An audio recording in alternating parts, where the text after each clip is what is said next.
তৎকালীন সেনাপ্রধান হুসেন মোহাম্মদ এরশাদকে প্রত্যক্ষ ও পরোক্ষভাবে বিএনপিরাই বলে যে উনি জড়িত ছিলেন। তাই যদি হয় তাহলে আনুষ্ঠানিকভাবে তখন তাকে কেন কোনো শোকজের কিংবা আদালতে দোষী সাব্যস্ত করার জন্য কোনো পদক্ষেপ কেন নেওয়া হয় নাই? ধন্যবাদ। আসলে এই যে অ্যালিগেশনটা আছে এটা সাবজেক্টেড টু বি প্রুভেন, এখন পর্যন্ত এটা প্রমাণিত না। এবং আমার আগের আলোচনায় আমি যেটা বলেছিলাম যে এই ব্যাপারে বিএনপির বিরুদ্ধে একটা অভিযোগ আছে, যেটা হচ্ছে যে তারা চাইলে এই ব্যাপারটাকে আরো আগে মানে ডিগিন করতে পারত এবং এই বিচারের ব্যাপারটাকে এবং সবচেয়ে বড় কথা ঘটনাটা কি হয়েছিল, কেন হয়েছিল, এই জিনিসগুলো রিভিল করতে পারতো। তো আমরা কি এখনো জানি পুরোটা?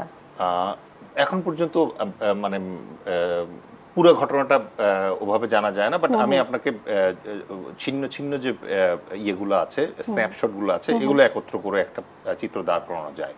এবং এটা দুঃখজনক ব্যাপার যে এটা মানে আমাদের দৃষ্টির অগোচরে রয়ে যাওয়ার একটা বড় কারণ হচ্ছে আওয়ামী লীগ চায়নি যে এটা নিয়ে খুব একটা চর্চা হোক। কারণ আওয়ামী লীগ সবসময় চেয়েছে যে জিয়াউর রহমান যেন কি 400 টাকার মেজর সাহেব হিসেবেই ইতিহাসে স্বীকৃত থাকুক।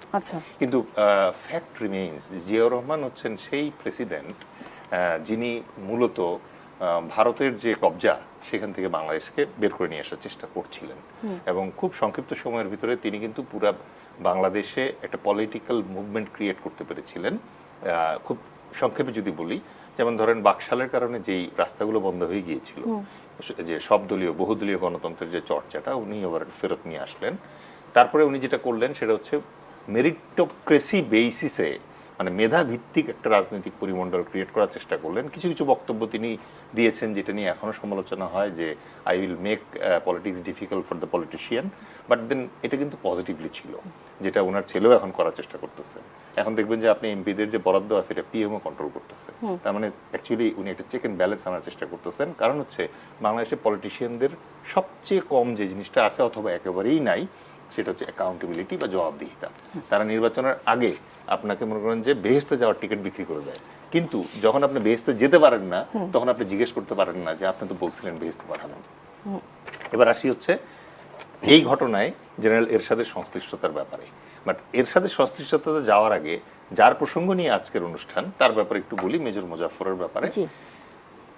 কিভাবে তার বিচারটা সম্পন্ন হবে এটা একটু শুনতে চাই। মূল ঘটনায় সম্ভবত যেটা এখন পর্যন্ত জানা যায় যে মেজর মোজাফফর হচ্ছেন জিআরবির একজন অফিসার। ওই যে আমি 3 ধরনের অফিসার বললাম, রিপ্যাট্রিয়েট, মুক্তিযোদ্ধা এবং জিআরবি।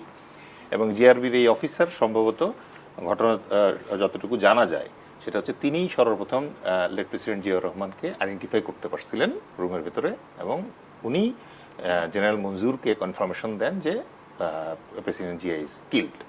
ঠিক আছে, সো উনি যে প্রত্যক্ষভাবে এই জিয়া হত্যাকাণ্ডে জড়িত এটার একদম স্পষ্ট প্রমাণ আছে, অন্যান্য সাক্ষ্যদের আছে। শোনা গেছে যে তিনিই প্রথম গুলিটা উনি করছেন। এবং দ্বিতীয় হচ্ছে যে জিয়াউর রহমান মারা যাওয়ার পর অন্যান্য অনেকে ধরা পড়েছে, কিন্তু উনি কিন্তু ধরা পড়েন নাই, উনি পলাতক ছিলেন। এবং অভিযোগ আছে যে যখনই আওয়ামী লীগের শাসনামল আসছে তখন গণভবনে তাকে ঘন ঘন দেখা গেছে। ঠিক আছে, তার মানে হচ্ছে যে শেখ হাসিনা প্রিসাইজলি তার ব্যাপারে জানতেন এবং তার সাথে যোগাযোগ রাখতেন, কিন্তু এই অংশটুকু এখনো প্রমাণিত না অন্যান্য ঘটনার মতো। কিন্তু আপনি আরেকটা চমৎকার প্রশ্ন করছেন, আমি আপনাকে একটু ইন্টারাপ্ট করি, যে হচ্ছে আমরা যতটুকু জানি যে 1981 সালের আবার 17 মে দীর্ঘ নির্বাসন শেষে শেখ হাসিনা দেশে ফেরেন এবং এর ঠিক 2 সপ্তাহ অথবা 13 দিনের মাথায় চট্টগ্রাম সার্কিট হাউসে এই হত্যাকাণ্ডের ঘটনাটি ঘটে। এটি কি শুধু রাজনৈতিকভাবে দেখার কোনো অবকাশ রয়েছে? না, এইটা আপনি সঞ্চালক হিসেবে অসাধারণ একটা প্রশ্ন করেছেন। সেটা হচ্ছে যে জিয়াউর রহমান কিলিংটা কিন্তু একটা এক্স ফাইলসের আন্ডারে, একটা এক্স ফাইল হিসেবে আটকা পড়ে আছে। এবং এই জায়গায় অনেকগুলো প্রশ্নের উত্তর পাওয়া যাবে যদি এই ফাইলটা ওপেন করা যায়। যেমন প্রথম প্রশ্ন আপনাকে যেটা করতে হবে এই জায়গায়, মানে আমাদের আলোচনাটা tactical level strategic level mix up হয়ে যাচ্ছে, বাট আমি এই জায়গাটা সেটা বলছি এই কারণে যে আপনাকে প্রথম জিজ্ঞেস করতে হবে জিয়া মারা যাওয়াতে সবচেয়ে লাভ হয়েছে কার? অফকোর্স জেনারেল এরশাদের। তো জেনারেল এরশাদ প্রেসিডেন্ট হওয়ার সুযোগ পাইছে, এবং জেনারেল এরশাদ কেন এই জায়গায় জড়িত আছে বলে সন্দেহ করা হয়, মঞ্জুর মারা যাওয়ার আগ পর্যন্ত বলতেছিল যে আমাকে আর্মির হাতে দিয়েন না, আমাকে পুলিশের হাতে দেন, আমি অনেক কিছু জানি। ঠিক আছে, এবং এরশাদ ঢাকা থেকে তখন যেটা হয়েছে যে আর্মি হেডকোয়ার্টার থেকে সরাসরি ওখানকার একজন অফিসারকে নির্দেশ দেওয়া হয়েছে একটা স্পেসিফিক মিশন দিয়ে, সেটা হচ্ছে জেনারেল মঞ্জুর ধরা পড়া মাত্র তাকে যেন শট করা হয়, মেরে ফেলা হয়। এবং পোস্টমর্টমে বলা হয়েছে, এবং এরশাদ তখন যে গল্পটা বলছিল যে সৈন্যরা হঠাৎ করে বিদ্রোহী হয়ে গিয়ে টানা হেঁচড়া করে তাকে মেরে ফেলছে, কিন্তু পোস্টমর্টম রিপোর্ট বলছে তার মাথার পেছন থেকে পয়েন্ট ব্ল্যাঙ্ক রেঞ্চে গুলি করে তাকে মারা হয়েছে। তার মানে ইট ওয়াজ অ্যানাদার কিলিং, যেটা পলিটিক্যাল কিলিং, যেটা জেনারেল এরশাদের নেতৃত্বে করা হয়েছে। এবং এই কিলিং এর মূল উদ্দেশ্যই ছিল হচ্ছে জেনারেল মঞ্জুর যা জানতেন সেটা তার সাথে কবরে পাঠিয়ে দেওয়া। এটা গেল হচ্ছে একটা অংশ। দ্বিতীয় অংশ যেটা, এই জেনারেল এরশাদ প্রেসিডেন্ট হওয়ার আগে, উনি সেনাপ্রধান হওয়ার আগে দীর্ঘদিন ইন্ডিয়াতে একটা কোর্স করে আসছেন, এবং কথিত আছে যে ওই কোর্সের সময়ই তাকে হানি ট্র্যাপ করা হয়েছিল, এবং তার মাধ্যমে জিয়াউর রহমানকে অপসারণ করে তাকে ক্ষমতায় আনার ব্যাপারে একটা পরিকল্পনা চলছিল, কারণ তখন পর্যন্ত Sheikh Hasina was not ready, ঠিক আছে, ইভেন বাংলাদেশে আসার জন্য রেডি না। এবং আপনি টাইম লাইনগুলো লক্ষ্য করে দেখেন, 1975 সালে যখন শেখ মুজিবুর রহমান মারা গেলেন, তারপর থেকে দিল্লিতে কিন্তু শেখ হাসিনা ছিলেন। এরশাদ গেলেন ইন্ডিয়াতে কোর্স করতে দিল্লিতে, রাইট? তার মানে হচ্ছে এই জায়গায় একটা অ্যালাইনমেন্ট তৈরি হচ্ছিল, দানা বাঁধতেছিল।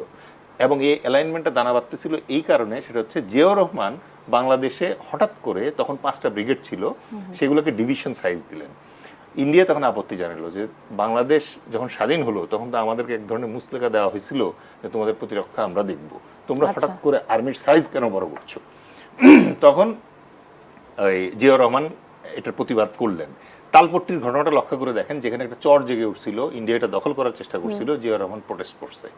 আপনি দেখেন যে ইরান এবং ইরাকের যখন যুদ্ধ লাগলো, তখন কিন্তু মধ্যস্থতা করার জন্য 3 জনের ভেতরে একজন মাত্র প্রেসিডেন্ট সিলেক্টেড হয়েছিল, সেটা হচ্ছে জিয়াউর রহমান।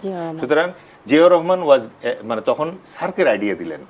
এই সকল কারণে হঠাৎ করে মানে ভারত মানে খুব কনসার্ন ফিল করলো যে Ziaur Rahman maybe is going to be very very champion, এবং তাদের গ্রিপের বাইরে চলে যাবে। সুতরাং তখন এই জায়গায় এই পরিকল্পনাটা করা হয়েছে বলে এখন পর্যন্ত এটা ধারণা করা হয়।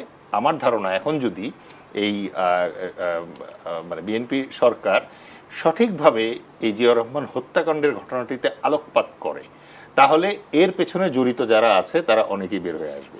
মেজর মুজাফফর সাহেব এতদিন ধরে যে ভারতে লুকিয়ে ছিলেন, ভারত সরকার এটা জানতো, এবং বাংলাদেশের ক্ষেত্রে যেটা বাস্তবতা হয়ে দাঁড়িয়েছে যে শেখ হাসিনা লুকিয়ে আছে ভারতে। একই রকম ভাবে বাংলাদেশে যত ধরনের বন্দি জাতীয় অপরাধ অথবা অন্যান্য অপরাধ করছে, এই অপরাধীরা সবাই খুব সহজেই ভারতে গিয়ে আশ্রয় প্রশ্রয় পায়।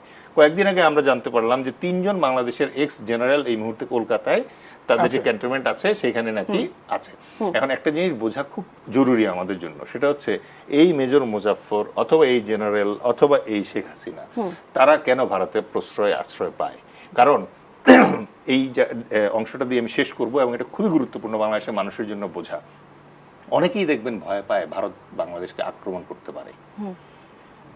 ভারতের সাথে বাংলাদেশের যুদ্ধ গাণিতিকভাবে অত্যন্ত একটা অলাভজনক সমীকরণ ভারতের জন্য, বাংলাদেশের জন্য না। তাহলে ভারত বাংলাদেশে কি করতে চায়, এটা নিয়ে একটা বিশদ গবেষণা করা হয়েছিল, এবং এই গবেষণার শেষে একটা জিনিস পাওয়া গেছে, সেটা হচ্ছে ভারত চায় বাংলাদেশে উষুম উষুম গণতান্ত্রিক একটা সরকার।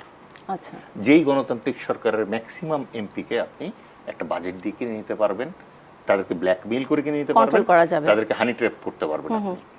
জিয়াউর রহমানের সরকারটা ওই মুহূর্তে অত্যন্ত অস্বস্তিকর একটা সরকার ছিল ইন্ডিয়ার জন্য, কারণ তিনি গণতান্ত্রিক বা একই সাথে কিন্তু একনায়কতান্ত্রিক একটা মনোভাব ওই জায়গায় ছিল, এবং উনি খুব দ্রুত আগাচ্ছিলেন।